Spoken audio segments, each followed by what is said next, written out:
क्या आप जानते हैं 25 मई से शुरू हो चुकी नौतपा जो सिर्फ गर्मी ही नहीं बल्कि प्रकृति के संतुलन को बनाए रखने के लिए भी एक महत्वपूर्ण टाइम माना गया है। अगर ये 9 दिन ठीक से ना तपे तो प्रकृति पे क्या असर पड़ सकती है, आइए जानते हैं शास्त्रों और मान्यताओं के अनुसार। नमस्कार दोस्तों, स्वागत है आपका दीपश्री चैनल पर।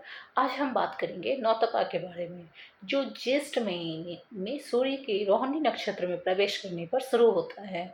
मान्यता है कि इन 9 दिनों में पड़ने वाली तेज गर्मी प्रकृति के संतुलन के लिए बेहद जरूरी होती है। इस वर्ष नौतपा 25 मई से शुरू हो चुकी है, जो 2 जून 2026 तक चलेगी। इन दिनों तापमान बहुत अधिक बढ़ सकता है और लू भी चल सकती है। चलिए इसके कुछ इंपॉर्टेंट पॉइंट्स जानते हैं जो कि मान्यताओं में है। कहते हैं पहले 2 दिन अगर नौतपा ठीक से ना तपे तो चूहों की संख्या बढ़ सकती है। अगले 2 दिन कीड़े मकोड़ों और हानिकारक जीवों में वृद्धि होने लगती है। चौथे और 5वें दिन टिड्डियों के अंडे नष्ट नहीं होते, जिससे फसलों को नुकसान हो सकता है। 5वें छठे दिन बुखार फैलाने वाले वायरस और बैक्टीरिया अधिक सक्रिय रह सकते हैं।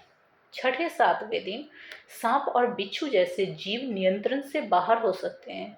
आखिरी 2 दिन आंधियां और तूफान बढ़ सकते हैं, जिससे फसलें खराब होने का खतरा रहता है। कहा जाता है कि नौतपा का असर प्रकृति के पूरे संतुलन से जुड़ा हुआ होता है। बारिश का समय और मात्रा भी प्रभावित कर सकता है। मानव, पशु, पक्षी और पूरे जीव जगत पर इसका प्रभाव पड़ सकता है। दोस्तों, ये सभी बातें पारंपरिक मान्यताओं और शास्त्रीय धारणाओं पर आधारित है। वैज्ञानिक दृष्टिकोण इससे थोड़े अलग हो सकते हैं। वैज्ञानिक दृष्टिकोण जानते हैं। नौतपा के बारे में बताया जाता है कि अगर नौतपा ना तपा तो सांप बढ़ जाएंगे, बीमारियां फैल जाएगी, प्रकृति बिगड़ जाएगी। इन दावों के लिए मजबूत वैज्ञानिक प्रमाण कहीं नहीं मिला है। नौतपा में क्या सावधानी रखें? तो देखो भाई, इसमें जरूरी होता है कि पानी खूब पियो, ओआरएस, नींबू पानी पियो। दोपहर 12 बजे से 4 बजे धूप में जाने से बचो।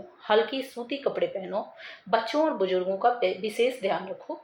खाली पेट धूप में ना जाओ।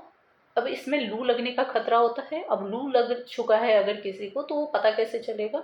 तो तेज बुखार आएगी, चक्कर आती है, उल्टी आती है, सिर दर्द होता है, कमजोरी होती है, शरीर का तापमान बहुत गर्म हो जाता है।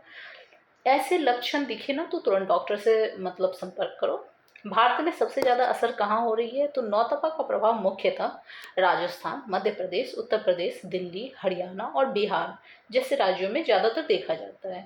नौतपा और मानसून का जो रिलेशन है वो कैसा है? तो कई मौसम वैज्ञानिक कहते हैं कि अच्छी गर्मी समुद्री और स्थलीय तापमान के अंतर से पैदा होती है।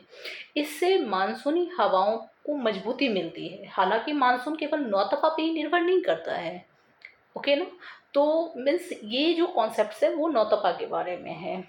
चले, तो दोस्तों, अगर आपको ये जानकारी अच्छी लगी हो तो वीडियो को लाइक करें, शेयर करें, चैनल को सब्सक्राइब करें। Thank you.